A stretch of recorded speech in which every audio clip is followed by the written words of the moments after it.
Moi, ce que je voudrais dire, pour revenir un petit peu au sujet lui-même, qui était quel État palestinien, donc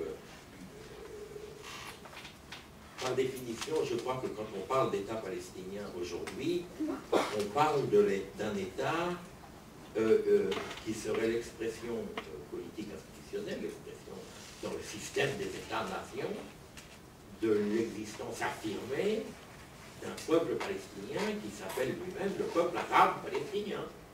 Il ne s'appelle pas le peuple issu de la géographie du Jourdain et de la Méditerranée, qui aurait une espèce d'identité absolument isolée du reste de la région, qui lui permettrait de projeter une identité commune avec la population étrangère installée au cours du siècle dernier en Palestine, et qui ferait que un Palestinien arabe, chrétien ou musulman devrait former un peuple commun avec les immigrants juifs venus d'Europe, mais il ne serait pas le même peuple que nos frères du Liban et de Jordanie, qui sont juste à côté de nous, parlent notre langue, partagent la même histoire, la même culture, etc. Il y a une certaine absurdité abstraite dans cette idée. L'État binational, structuré en État de deux peuples bien distincts et bien reconnus, répond, mais c'est pas de ça qu'il s'agit. C'est pas de ça qu'il s'agit. Ce dont il s'agit, c'est que quand on parle d'épis, ça est le cas aujourd'hui, où Yasser Bravo depuis 2 ans menace la communauté internationale de revenir au principe démocratique. Mais il s'agit en général de prendre l'exemple sud-africain. Pas l'exemple du droit des peuples à disposer d'eux-mêmes dans un système de fédération ou de binationalisme structuré avec 2 parlements ou des institutions mixtes, mais où les 2 peuples sont représentés. C'est un autre modèle. Donc, l'État palestinien, c'est l'État pour le peuple arabe de Palestine, quelle que soit ses frontières. Et la question de l'État palestinien ne se résout pas à la question de oui, mais en se constituant, ne constitue-t-il pas une légitimation a posteriori, moralement et historiquement inacceptable du fait colonial sioniste accompli? Bien sûr que si. Bien sûr que si, c'est vrai.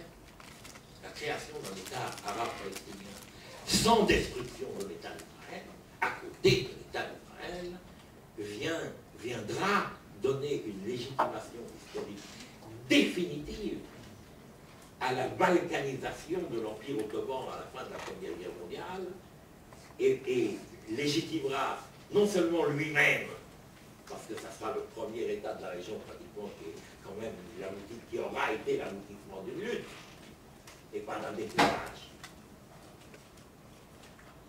Mais sa légitimité rejaillira à la fois sur Israël et sur la division de la région en micro-États, cette même division que les mouvements nationalistes arabes, nassériens, baathistes, Taoui, ont dénoncé comme une balkanisation impérialiste de la nation arabe unie.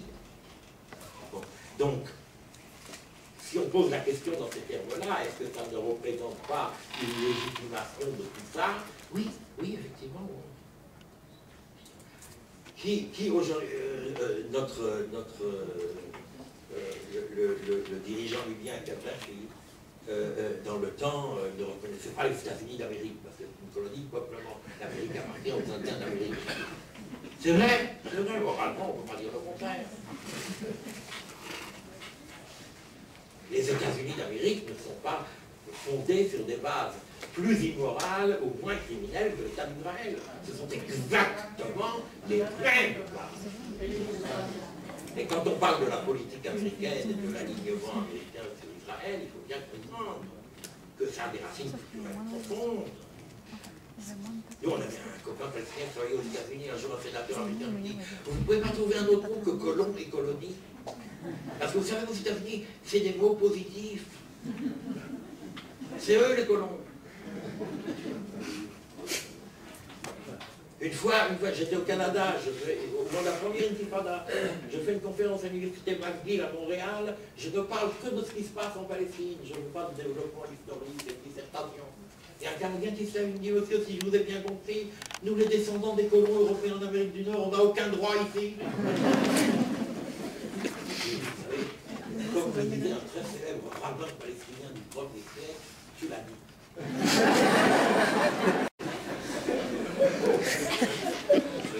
L'État palestinien,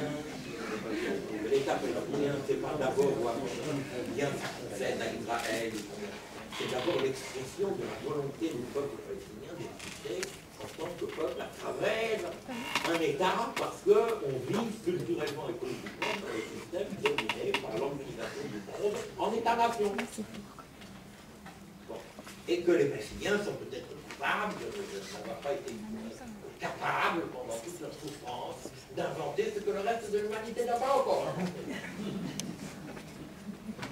Dépasser le nationalisme. Moi, je trouve un peu exorbitant. Une petite province ottomane sera une tragédie démesurée, non, sans qu'il n'y ait rien fait pour, et qui a mis en œuvre au cours des décennies des stratégies de survie inimaginables. Inimaginables, au niveau individuel comme au niveau collectif. Et là, moi, je n'ai pas un mot d'apologie pour nos élites politiques, etc. Je parle du peuple.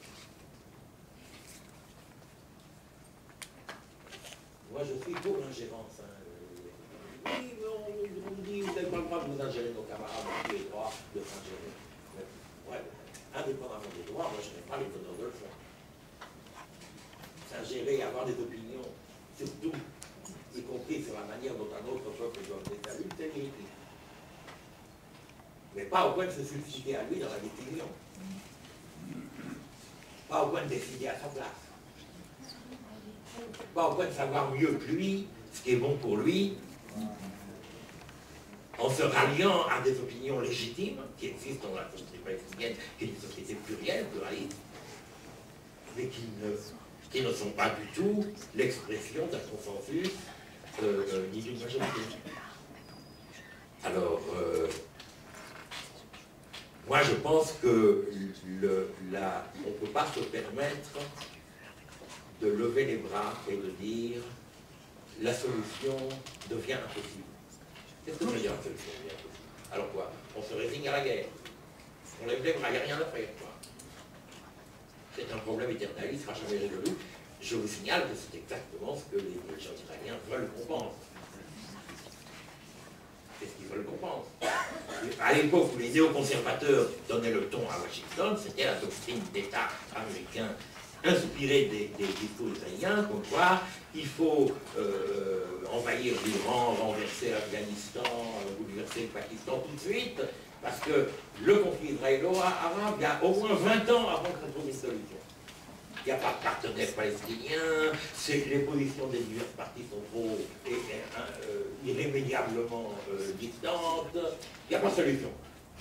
Alors, il faut quand même se méfier que par radicalisme et par fidélité à la fois à nos valeurs morales, à notre sens de la justice et à nos exigences de justice, on se retrouve en définitive faire le jeu de ceux qui veulent désespérer. Vous désespérez, nous désespérez. Nous renvoyer à des discours radicaux centristes sur le réel,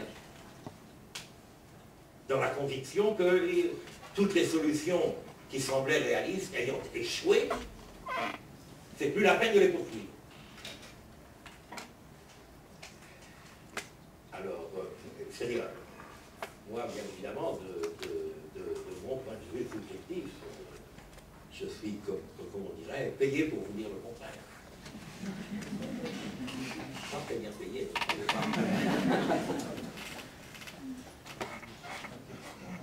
Mais c'est vrai que toutes les démarches très radicales et séduisantes intellectuellement sur le recours à la solution des deux États, qu'il s'agit de l'État national ou de l'État unitaire, ou la dissolution de l'autorité, comme si les Israéliens allaient s'embarrasser de la dissolution de l'autorité. On dit qu'ils vont être obligés de payer, mais non, c'est les contribuables européens et américains qui paieront comme d'habitude. Israël ne paie jamais rien.